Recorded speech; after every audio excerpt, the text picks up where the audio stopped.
ఈ గుండెలు కొట్టేటోళ్ళను దేశద్రోహులుగా ప్రకటించాలని చెప్తున్నారట.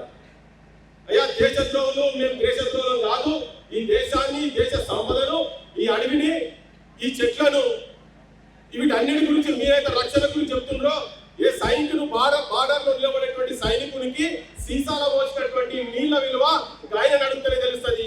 రేపు ఇది కొట్టేస్తే మీరు అంటున్నారు కదా ఇక్కడ నుంచి అక్కడ దాకా మూసి సుందరీకరణ అని గుండె మీద మీరు ఊపిరితిత్తుల మీద దెబ్బ కొడుతున్నారు. దెబ్బ కొట్టి మీరు మూసి నది ప్రక్షాళన చేసి 1,50,000 కోట్ల రూపాయలు పెట్టి ప్రక్షాళన దేనికి, ఎవరికి పాపానికి, ఎవరి నెత్తి మీద శవాలను పెట్టడానికి మీరు చేస్తున్నారని అడగదలుచుకున్నాం. ఇలా ఇది పోయిన తర్వాత అసలు నువ్వు గుండెనే బంద్ చేస్తున్నావు. ఇక్కడి నుంచి నీ ఊపిరితిత్తులో ఇక్కడి నుంచి అయితేనే ఆడవరం అయ్యేది. ఇంకోటి నేను చిన్నప్పటి నుంచి విన్నది ఏంటంటే, ఎవరైనా ఆడపిల్లలు మా దగ్గర తెలంగాణలో అక్కడిక్కడ మన దగ్గర ఊర్లో పట్టి పెళ్లి సూపర్ వస్తే పట్టణం పంపించేదట. మా వరంగల్కి వెళ్ళి పంపించేది, ఒంగోలు కూడా వచ్చేది. మళ్ళీ ఒక నెల అయినా కానీ పోతే అగ్గో హైదరాబాద్ నీళ్ళు ముందగా మంచిగా అమ్మ బాగున్నాయి, ఇప్పుడు చూస్తే పిల్లగాడు ఎవరికి నచ్చుతారు.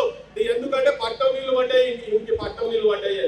ఎందుకు పట్టణం నీళ్లు పడ్డాయి అంటే ఇక్కడ ఉన్నటువంటి మెడిసినల్ ప్లాంట్స్ ఏవైతే ఉన్నాయో వీటన్నింటినీ పారకుండా గండిపెడిపోతే ఆ నీళ్లు తాగి ఆ నీళ్లు స్నానం చేసిన వాళ్ళకు అంటే అటువంటి గుణాలు ఉన్నటువంటి ప్రాంతంలో మీరు నాశనం పట్టిస్తున్నారు. అంటే ఇప్పుడు దేశద్రోహులు ఎవరో జనానికి కూడా అర్థం కావాల్సిన అవసరం ఉన్నది.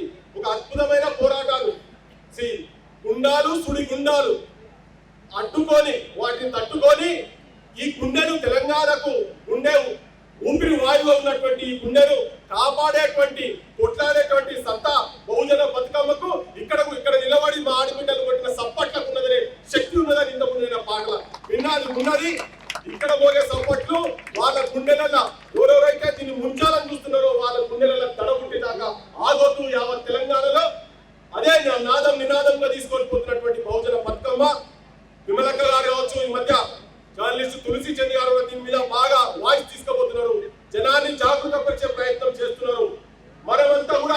మీరంతా కూడా మీకెవరు లేరని అనుకోకండి. మీకు ఈ ప్రాంత ప్రజలకు కొట్లాడినందుకు ప్రజాస్వామ్యంలో ఇంతకన్నా దుర్మార్గమైన దారుణమైన పరిస్థితి ఇంకోటి ఉండదు ఈ దేశంలో.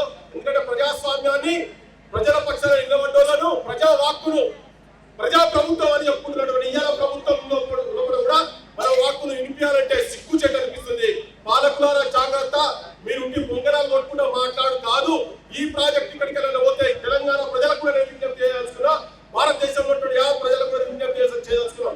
ఈ ప్రాంతం ఎందుకు ఇంతకుముందు అక్కడ చెప్పింది కేవలం 600 కోట్లు ఇంకెక్కడైనా తీసుకోవాలి మీరు, కానీ ఇక్కడనే వచ్చి మీరు ఎందుకు పెట్టదలుచుకున్నారు? అలా నుంచి ఇక్కడనే వచ్చి ఎందుకు పెట్టదలుచుకున్నారంటే నేను ఉన్నటువంటి కుట్రలు ఏంటి? మీరు ఎందుకు గుండెని బంద్ చేసుకుంటా మీ మూసీ ప్రాజెక్టు మీరు కడతామంటే మాత్రం తెలంగాణ ప్రజలను మొత్తం జాగృతవంతులను చేస్తాం. ఇక్కడ పెట్టాల్సింది అవి కాదు, రీసెర్చ్ సెంటర్లు పెట్టాలి. ఇలా కొంతమంది పిల్లలు వచ్చి ఇక్కడ ప్రకారం పట్టుకొని తింటున్నారు అని ఒక్కరికైనా సోయితే 75 ఏళ్ళ ఇప్పటికి ఒక్కసారి కూడా కనీసం ఒక రీసెర్చ్ సెంటర్ పెట్టి ఎటువంటి మూలికలు, ఏవే మూలికలు ఉన్నాయి ప్రపంచంలో ఎక్కడ దొరకనటువంటి మూలికలు ఈ ప్రాంతంలో ఉన్నాయంట. ఈ ప్రాంతంలో వాటిని రీసెర్చ్ చేసి ఇక్కడ ఉన్నటువంటి వాళ్ళ గురించి వీళ్ళని మమేకం చేసి ఏ చెట్టు ఏ లక్షణం ఉన్నది, ఏ పుట్టకు ఏ గుణం ఉన్నదో ఇక్కడ ప్రాంత ప్రజలను కూడా దానిలో భాగస్వాములుగా చేసి అటువంటి ప్రాజెక్ట్ ఎవరు ఉంటే అనౌన్స్ చేయాలి. కానీ ఇక్కడ ప్రాజెక్టు ఇక్కడ వీళ్ళు మాత్రం నేవీలోది పెడితే మాత్రం ఊరుకునేది లేదని చెప్పి ఏమంటారు మీరంతా? ఆపుదామో